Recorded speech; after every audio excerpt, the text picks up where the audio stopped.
Hello, everybody, and welcome back to the show. This episode is brought to you by The Wellness Paradigm, a holistic health coaching company shifting the way that women understand and heal their bodies. Through bioenergetic testing, functional lab testing, and nutrition, we uncover what traditional approaches often overlook, so you can stop guessing, start healing, and finally feel like yourself again. No more one-size-fits-all protocols, just real answers, deep-rooted healing, and the clarity and confidence you deserve to feel incredible. It's time to shift the paradigm of women's health. Now on to our show. And hello, James. Good morning, Shannon. How are you? I'm doing great. I think we're going to have a really fun conversation. And we were chatting a little bit before this on how this topic is really not talked about nearly enough. Being on a women's wellness podcast, a lot of people think of like nutrition or fitness and they don't understand. Well, I'll kind of let you get into it, but this somatic work, he's a creator of a somatic pleasure coaching. He's a host of a somatic pleasure podcast, as well as a certified therapeutic body worker. And I think it's over 3 decades, right? That you've really been at the forefront of embodiment and body work and nervous system regulation. And you've supported everybody from trauma survivors to combat veterans to entrepreneurs and high performing leaders, couples. So got a little bit of work with everybody. So I'd love to dive into what this means to somebody that has never heard of what this kind of practice is. Well, thank you, Shannon.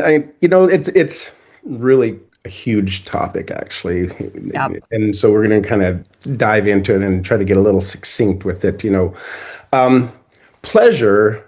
I spent many, many years, like at least 20 years, traveling around the world and doing body work and digging into somatic practices and working with all kinds of diverse populations and very trauma informed. I studied all the, the body keeps the score, and I went in and did all kinds of certifications and whatnot. And there's a few things that I noticed. One is that, it's pretty easy to set up a situation with somebody just by asking the right questions, pushing on the right parts of the body, getting people to breathe in a certain way to create a cathartic situation, right? So that it feels like somebody is really moving something in their body, which, I'm not saying that that's not happening. I'm just saying that catharsis is not cure, right? So then what happens is it sets up oftentimes sort of this addictive, I want to go back for that experience and then come back to somebody like me and like, oh, that guy has the key to help me have this great experience, and I feel good for a couple of days, and then shit falls apart again. And so I mean, it's all fun, and I learned a hell of a lot, but the what I began to discover within myself is that I didn't want to do that anymore. I wanted to see people have a more sustained shift in their body and mind and in the way they were experiencing life, right? So I quit moving after the trauma directly and started working on how do we build foundation in our bodies. So that's when I first came up with like this idea of sensation-based awareness and these 4 pillars of somatic work, breath, movement, awareness, and I included touch because I'm a body worker, and I think it's a quick way right to many things, right? And then so people were having really great success with this, and getting to a lot of freedom in their body and their mind. But then it came down to this place where I recognized that we get in this stuck place right in the pelvis, right in the floor of the pelvis, the second chakra, as people call it, and the ideas around sexuality and pleasure. And then, all the societal repression and religious stuff and shame and also actual abuse and things like that come in. And that just like, so I really took a deep dive into what all of that meant and my own stuff. You know what I mean? I can't do this work if I'm not doing my own stuff. So I obviously have I'm a human being. And so through that process is how I came up with somatic pleasure. And I got sick and tired of my own self, going like, kind of being in that head spin and like, oh, we're going to keep digging in and like, oh my God, we got to figure it out and heal. And where's the wound and mommy and daddy and all that stuff, right? All important, not saying, I know. but I got tired of it. And I Yeah. think a lot of other people get tired of it too, you know? Hmm. So Hmm. I'm like, all right, I want to shift. I want to help people shift. Let's come at it from pleasure. So I've been on this long journey of like, how do you do that? How do you understand what pleasure is for yourself? And how do you build the tools so that you can actually feel that in your body and in your life? And then use that same foundation so that when the tough times either come up, the old traumas and whatnot, or the new stuff comes in, that you can actually navigate that with like some grace instead of just having the shit kicked out of you and feel like like yeah, like life is over sometimes it felt. Yeah. Hmm. Tried to And keep that succinct, but there it is. well, it's you've been doing this for so long, it's hard to just shove it into a few sentences. But for me, I'd be curious, if somebody's listening, they're like, okay, what is this going to actually do for my life? Right? Like pleasure, cool. We all have our own thoughts around this. Usually, as you mentioned, like some very taboo, right? And so if somebody wanted to explore what this actually meant and open up their heart mind to this sort of work, what would you say like would be a step in the right direction to understanding what it is, but also why it's so important? So yeah, because of the taboos and the shame that are ubiquitous in our culture. And that doesn't mean like you've done anything or even had anything done to you. It's still like a cultural frame that we live in, right? Like, oh my God, if you touch yourself, if you look at your body, if you choose pleasure over over chaos or toughness, very Hmm. puritanical kind of idea. You're not supposed to have fun.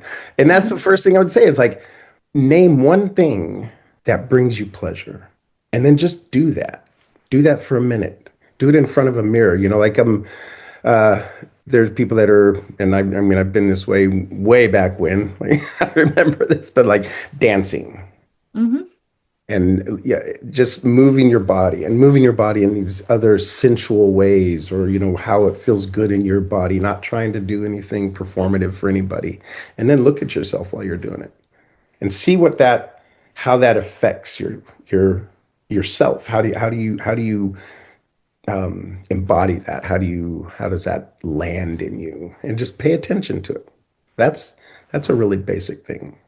No, that probably like a lot of women listening might feel like immediate chest like tightness during this. It's like look at Yeah. myself. Like so many people can't do that. And it's tough. I know something very small. I'll tell client like what's name one thing that you love about yourself in the mirror. It doesn't have to be about your body, your stomach, whatever. It's just like, oh, I really like my hair color today, right? Like just something. I find that that's so hard for women. They can do the diets, the exercise, but you ask them to look in a mirror and it's like an immediate no. So, how do people work through some of this, long-standing beliefs about themselves where they feel like they can't even address who they are in the moment? So, and I'll just this brief story. I have a client, had a client. We worked through a lot of things for a couple of years, and started out coming in saying, I'm mid 60s, widowed, estranged from my child, and I want to reawaken my libido and possibly get out and date and whatnot. And we did most of our work online. Started out with breath, just like simple diaphragmatic breath and feeling in the body. What are the sensations in the body? And went on to self touch, just not even erotic, just like what is going on here? How do I feel about this? And the stories that come up around that, right? And eventually, at some point, got to what I call the mirror exercise. I didn't make this up, but it's a great exercise. And, she, on her own, in her room, without me observing, it wasn't any of that kind of a thing, but got naked, looked at herself in the mirror, and we talked about this. So this was over a course of several weeks. And at first, she said, I just kind of was disgusted with the way my body was looking, the fat rolls or the big thighs or the whatever, you know what I mean? And then eventually, like laying down, allowing the light from the window to fall on her body and just kind of looking at it and looking at it from a different perspective, like, wow, that's actually very statuesque. That's got this beautiful form. I mean, she ended up actually doing line drawings of her own body and really shifting her vision, her own perspective of her own body, and kind of falling in love with herself again. And just you could see the groundedness and and the self-possession that came from just this simple this simple exercise. And again, there was months of other work to build up to that, but it was just so beautiful to see that process with somebody. You say falling in love with yourself again. I think this is something that a lot of people just don't understand has happened. It's like people think, oh, I love myself. But then you think about the words that they tell themselves Mhm. and, how they speak about themselves. And I think mirror work is a great example of that, where you realize, maybe I don't love myself the way that I thought, right? Not just physically, self-love is so much more than how you look, right? Um, but for people, let's say they're wanting to kind of open up their heart to this work, why should it matter to them? And what other kind of experiences have you had, or transformations, I should say, um, kind of honing into this kind of work? So I mean, like 30 years ago, there's like 1993. I got this horrendous divorce.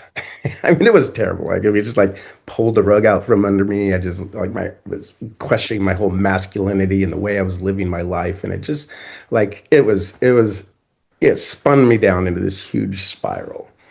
And this was before I really knew like the words that I know now and the examples of the work that I know now. But I knew enough, and I had enough awareness, from early in childhood, that I knew that I needed to reconnect with my body and with the earth and with kind of what I was just talking about with this client, the a different perspective of myself, you know? And through about a 10-year period, because I didn't have a guide, I dug into all these different kinds of things and I learned all these different kinds of tools and I certifications and processes, and I came to that point where I recognized I'm not broken. Mm-hmm. Nobody's actually really broken. Mm-hmm. That the nervous system in this amazing, amazing capacity to protect you sets up certain reactions in your body for a particular time, childhood or whatever it was, you know what I mean? And to keep you somewhat safe and sane and grounded in the world, right? And then when they stop working, you can actually change those patterns, those constructs. And there's some very simple, specific ways that you can do that. And that's what I learned. And that's what grounded me out. And that's what allowed me to kick off and travel around the world for 20 plus years. Like I said, working with all these different kinds of people and just having fabulous, grand experiences in my life and loving myself and my body. I mean, the term self-love is really like it's a buzzword. It's a little overused, but what it means is like being able to accept who you are, where you are at any given moment. Mm. As screwed up as you might be at one moment, as ecstatic as you might be at one moment, as beautiful, as fat, or whatever it is that you are, and go like, yeah, hey, here we are. Oh, and I don't know if that actually answers the question exactly, but what it does is that it gives you also an ability to discern quite often like what your next best step is going to be. Should I Hmm. stay in this relationship? Can we actually have communication? Is there ways we can amplify the pleasure and the connectedness? I mean, that's just one example, you know. You mentioned nervous system, right? This is a big buzzword too. I feel like everybody's suddenly a nervous system coach, which love this because I think we're understanding more how important it is, and in the role of healing. But what are some of your favorite nervous system practices that you find not only work like super well for you? Um, can you go into depth of maybe one or two of your favorites? Okay, so do I want to come into a state of calm? Do I want to be more excited? Do I want to be more focused and grounded? See, these are the questions you got to ask yourself. Like, what do you want to do, right? Mhm. And why would you do that? I coming on this show, I want to be a little amped. I want to be a little, so I drink a couple of cups of black tea, and I'm like, yeah, it's not coffee, which sometimes gives me jitters, but so that's a very specific thing. If I'm doing that unconsciously, I will have a tendency, because as a human being and as human beings are, we want things that make us feel good. And sometimes what feels good is anything that makes us feel different than what we're feeling at the moment. So the overindulgence, that is a big thing, and I've been a victim of it myself. You know what I mean? And so knowing what you want, being very conscious about what you want to do. So it might be some calming, four-sided breathing, four in, four out, four hold, and just to kind of bring yourself into a state of calm, right? But breath work I got to say that breath work is actually the key to any sort of state that you want to generate in your body, or any sort of state that you'd like to shift in out of, especially anxiety. Anxiety and that head spin. Those are big ones for people. Hmm. So I think this is a really important to distinguish. So I'm glad that you mentioned this. When people hear nervous system, right, they think I'm stressed out, I need to calm down. Probably for many of Pretty much, us. yes. But there are different ways, so many people are burnt out and they're flatlined and they, to actually having like a stimulating breath work is actually something I'm glad you brought up. As well Mhm. as there's different breath patterns for more anxiety. So let's say somebody is anxious because many people listening to this have some low grade anxiety. Maybe we don't know it because a lot of people I feel like are just completely unaware because it's just the way they've been their whole life. And then when they calm down, they realize the state of just anxiety they've lived in their whole life is no longer normal. Um, what are some breath patterns that you like to see if somebody is more in that anxious state? So I want to caveat that just before I say anything a little bit, is because when somebody has been in like chronic anxiety or chronic stress, adrenaline is moving, and depending on a person's personality and experience level, that pulling somebody out of that too quickly or unconsciously can actually be really scary and almost like put people into defensive situation in a defensive mode, and or kind of re-traumatize. I don't That's another word that I know is buzzy, but it's like, they're Mhm. like, shit, now I never want to do it, now because I'm Yeah. scared. I have experienced that also as a practitioner and myself. So just, some caution in there. But in the sense of anxiety, the very best thing, and it's just so simple, you know what I mean? It's like there's no magic here. It's like a very simple, coherent breathing. 5 seconds inhale, 5 seconds exhale, no holding, no trying to do anything weird and tense up, and we're not doing we're not going to jump in the cold water and all of that kind of Mhm. stuff. That is also another very effective tool when properly used. But that is the most effective, long term, I should say, sustainable way of navigating high anxiety, stress, head spin. And I would just add on that is with that breath is just be very conscious of the sensations in the body. And I want to say that sensations are not feelings, are not anger, sadness, whatever. It's what's your heartbeat doing? It's pressure, it's temperature, it's texture in your body, butterflies in your belly. Those are sensations. And just pay attention to that. Not do anything about it.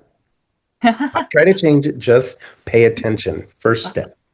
I love that you said that because so often, I mean, I was guilty when I first started diving into this work too. It's like you want to fix it, you want to change it. It's uncomfortable, so you want to get out of it.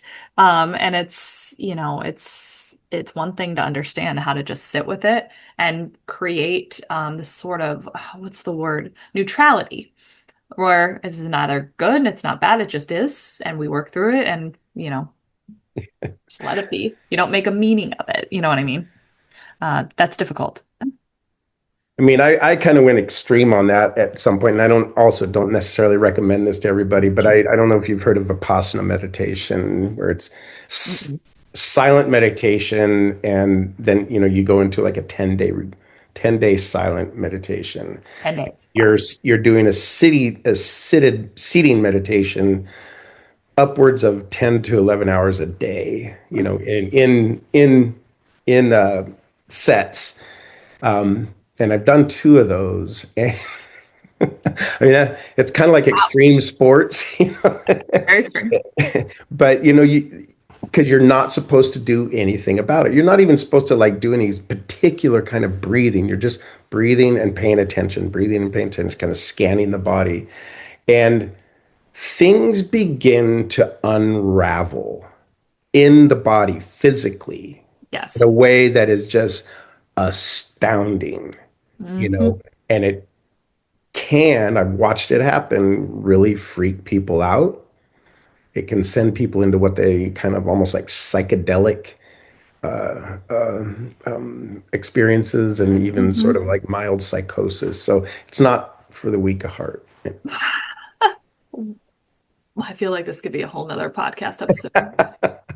I've only known one person that has done this. It's like they did, I don't know what it's called. It's like in the dark, um, Yeah, where they're like in the dark for 7 days or 10 that's days. a whole other thing. Yeah. Yeah. Um, Sensory deprivation. Yeah. yeah. And what I'm just so curious on what Go led ahead, you ask the to question. that because it's not only like, oh, you did it once where it was like, wow, I did that. It's great. You went back and did it the second time. So what what were you hoping to achieve out of that? And how did you get into that? Like, how did you know about it? I'm just Well, like, yeah. How did I know so about intense. Vipassana? Where did it come from? But Was it here in the States or was oh yeah, it yeah, yeah. was It's it okay. there was a guru that came over, a guy named Goenka from Myanmar, I believe it was. Don't quote me. But then, just like I think it was like in the early 80s. I mean, I have friends that were like some of the first people that Americans that meditated with him, and then eventually he died, and yada yada. So there's centers all over the place. There you can find Vipassana. It's really there's centers all over the place. Probably because I was living in Northern California, and Northern California is like the hotbed for everything that's alternative and out Yeah. there, and the and there's a lot of other experiences that I've had too. And at the time of the first one that I did, I was in a really intense time of sort of unraveling stuff around relationships, you Hmm. know, divorces and breakups and yada, yada, yada.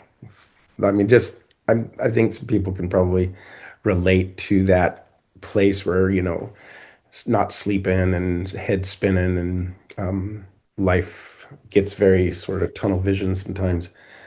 And my hope from that was to whatever pattern was in my body that was unconscious to me could actually become conscious and either unravel on its own or be dealt with through some sort of, tools, therapy, whatever it is. But if I couldn't see it, I couldn't do anything with it. It just, I knew it was affecting me really harsh. The second time I went, I wasn't in like a super intense place, and I wanted to go when I wasn't in an intense place and just see like what the difference was. And I actually, it was almost night and day. Yeah, it was like incredibly, it was beautiful. It was tough. It was really valuable. I learned a lot about myself and why you would do stuff like this. And yeah, that's sort of the story around that right now. I'm glad you actually mentioned something because you said you went back when you were in a different place and it was a different experience. I think so often in people's health journeys, they're like, I tried it. It didn't work or it did work, whatever it is. But your body and your mind change as you do certain things, right? And so often coming back, even in doing the same exact thing, can have a completely separate experience depending how your body and your mind are. And so, I love to tell clients like don't judge something before, even if it didn't work before, your body is in a different I place. really hated it, so I need to do it at least two more Right. times to Or figure it even if out. you did like it, Right. it Yeah. Yeah. doesn't mean you can't get another really great experience or get something on a deeper level from it too, you know? So I think that's an important, I think that's important to understand too, especially when it comes to nervous system, because so often it's like, with clients, okay, here's a lab test, my lab is better, A, B, black, white, right? Nervous system's not that way. It's hard to be like, you're not Exactly. here and then you're not healed, right? There's a constant journey. And so I think it's important to keep deepening that craft. Especially as you yeah, age, have more experience, have more life experiences and things happen, right?